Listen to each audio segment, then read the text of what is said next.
On commence, Valérie Rabault, avec cette motion de censure que vous allez défendre cet après-midi dans l'hémicycle. Quel va être le message de votre motion de censure? Quel va être le contenu? Je vais rappeler au Premier ministre que c'est une première, cette motion de censure, pour une double première. D'abord parce que c'est la première fois sur l'histoire de la Ve République qu'un gouvernement déclenche un 49-3 alors qu'il a la majorité et qu'il n'a pas de problème de majorité. S'il le fait, c'est pour faire taire l'opposition. Et ça, c'est très grave. Et la seconde première, c'est que ce sujet, le 49.3, porte sur les retraites. C'est un sujet qui concerne tous les Français. Alors vous allez me dire, oui, mais par exemple, la réforme du travail, ça concernait aussi tous les Français. Pas tout à fait, parce que le sujet de la réforme du travail en 2016, c'était plus sur les prud'hommes. Et tous les Français ne vont pas devant les prud'hommes, que je sache.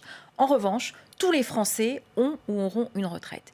Eh bien, cette double première est inacceptable d'un point de vue démocratique et d'un point de vue aussi de ce que représente la retraite pour chacune et chacun.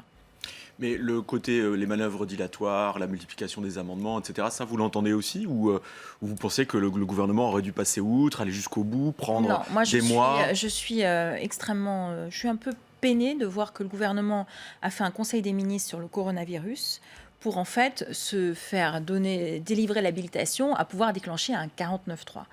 Qu'il y ait une urgence sanitaire à gérer, je l'entends parfaitement.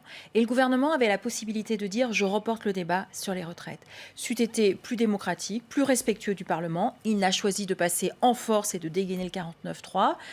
Moi, je trouve que c'est inacceptable. Donc, ce que vous auriez souhaité, une pause, le temps des municipales et le temps de gérer la crise du coronavirus, et on entend bien le débat plus tard. Qu'il faut que le gouvernement j'entends bien que le gouvernement est plus utile à gérer la crise du coronavirus qu'être dans l'hémicycle. Tout ça, je l'entends. Mais il avait la possibilité de reporter le débat. Et puis, sur la méthode que vous citez, pendant 2 ans, il a préparé cette réforme. Ne venez pas m'expliquer qu'il n'avait pas le temps de regarder le calendrier. Parce que s'il avait regardé le calendrier, il lui suffisait de déposer son texte 6 semaines avant l'examen à l'Assemblée nationale. Et il pouvait utiliser ce qu'on appelle un temps programmé, c'est-à-dire un temps débat de 50 heures, en tout et pour tout. Ce qui nous aurait permis de regarder l'ensemble des articles. Il n'a pas choisi de le faire. Pourquoi, c'est sa responsabilité. Pourquoi? C'est de l'amateurisme? Parce que je pense c'est que de la tactique politique? Je pense que c'est de l'amateurisme.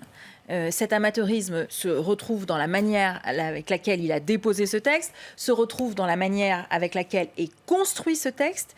C'est-à-dire qu'on voit que dans l'étude d'impact qui existe, c'est-à-dire les cas pratiques, tout le monde a commencé à travailler à 22 ans. Vous avez peut-être commencé à travailler à 22 ans, je n'en sais rien. Moi, ce n'est pas mon cas. Donc, je ne fais pas partie de ces Français qui sont les cas types qui seraient l'alpha et l'oméga de cette réforme. Donc, oui, c'est de l'amateurisme. Et nous n'acceptons pas cet amateurisme qui va pénaliser l'ensemble des Français. Je dis bien l'ensemble des Français. La réforme des retraites, elle concerne les Français qui sont nés avant 1975 et aussi, évidemment, ceux nés après 1975. Il y aura 2 motions défendues dans l'hémicycle cet après-midi, la vôtre et celle de la droite. Est-ce que vous voterez la motion de la droite? Non. Pourquoi? Parce que celle de la droite demande que l'âge légal de départ à la retraite soit allongé. Moi, je ne suis pas d'accord avec ça, je ne la voterai pas. Mais est-ce que... En même temps, ce qui est dommage, c'est que vous ne soyez pas parvenus à vous mettre d'accord sur un texte commun. Oui, mais le texte que nous, à gauche, nous avons rédigé permet à tout le monde, nous dénonçons la méthode.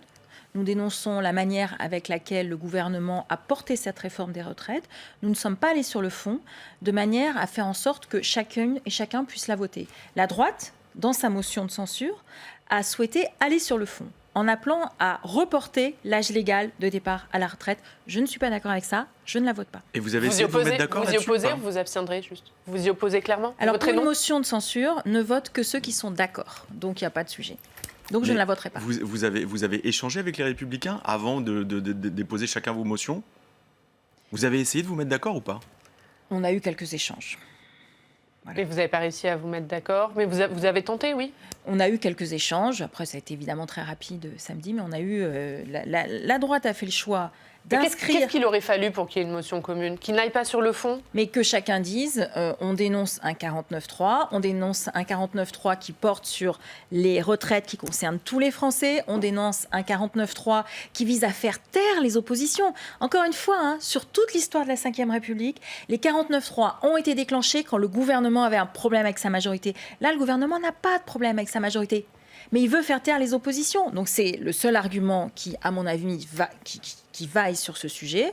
La droite a fait le choix d'inscrire dans sa motion de censure qu'elle voulait un report, un allongement de l'âge légal de départ à la retraite. Moi, je ne suis pas d'accord, je ne la voterai pas. Alors, vous avez eu quelques échanges avec les Républicains avant de déposer les motions. Est-ce que vous avez eu quelques échanges avec des membres de la majorité, des députés La République En Marche, par exemple? On voit que certains ne sont pas du tout d'accord avec le recours au 49.3. Il y a un sénateur qui a quitté le groupe. Il y a 2 députés qui ont annoncé hier qui quittaient le groupe. Comment est-ce que vous avez des échanges avec eux? Qu'est-ce qu'ils en disent? Qu'est-ce que vous vous en dites si vous avez des échanges avec eux? On a toujours des échanges avec tous nos collègues. Alors racontez-nous. Dans l'hémicycle. Ça permet... Non mais on va dire, on est capable évidemment d'échanger, de ne pas être d'accord, mais d'échanger. Heureusement d'ailleurs. Qu'est-ce que vous percevez de l'état d'esprit de la majorité? Pour reprendre votre première question, est-ce que sur cette motion de censure, on a sollicité des députés de La République En Marche? La réponse est non. Est-ce qu'ils sont appelés à voter notre motion de censure? La réponse est oui, mais ils sont libres. Et heureusement, ils savent quel est le texte que nous avons déposé, qui est très clair, et évidemment, ils sont libres de le voter. Ce qui se passe maintenant au sein du groupe La République En Marche, donc hier, il y a eu 2 démissions de députés. Il y en a déjà eu la semaine passée. Donc effectivement, on voit bien que ça commence un petit peu à tanguer à la fois sur la méthode et sur le fond de la réforme, parce qu'il y a les 2 sujets qui peuvent rentrer en ligne de compte. Ça, c'est un problème de La République En Marche. C'est pas mon problème. Mais est-ce que vous n'allez pas quand même tenter d'envoyer un message cet après-midi à cette aile gauche de la majorité?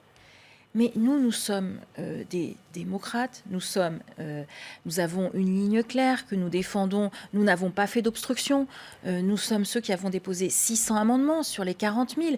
Donc nous ne sommes pas dans une stratégie d'obstruction, nous sommes dans une stratégie de débat de fond.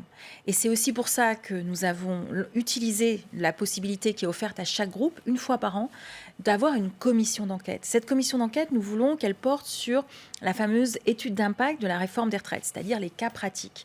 Ce qui permettra à la fois d'interroger des ministres, des fonctionnaires sous serment, pour qu'ils nous disent exactement ce qu'il y a derrière cette réforme des retraites, et de pouvoir faire des saisies sur pièce et sur place dans les ministères. Donc nous sommes dans cette démarche de dire la réforme des retraites, les retraites, c'est vraiment le patrimoine de tous les Français. Ils ont le droit de savoir ce qui va se passer de manière extrêmement précise et extrêmement concrète. On se situe sur cette ligne-là et on n'en bougera pas. Juste sur cette commission d'enquête, vous pensez rendre vos conclusions quand? Elle peut durer 6 mois, cette commission d'enquête, mais 6 mois, c'est un petit peu après la bataille finalement. Est-ce que vous espérez rendre vos conclusions avant l'été? On va déjà essayer de la faire. Est-ce qu'elle puisse, si elle dure 3 mois, ce sera très bien. Elle bénéficiera aussi aux débats qui vont avoir lieu au Sénat. Donc évidemment, on le fait dans cet esprit-là. Et dans je un pense temps pour le plus court répondre, possible. et dans un tour, il faut quand même prendre un peu son temps, mais ça sera peut-être pas 6 mois, ça je vous l'accorde. Et le débat de fond que vous évoquez, est-ce qu'il aura lieu au Sénat finalement autour du texte? Mais je pense que oui. Et donc, vous avez des contacts avec Patrick Kanner sur une stratégie des socialistes bien sûr. au Sénat? Je pense qu'au Sénat, le débat aura vraiment lieu, avec une ligne de partage aussi qui sera sans doute assez affirmée, puisque la droite souhaite un allongement, un report de l'âge légal de départ à la retraite.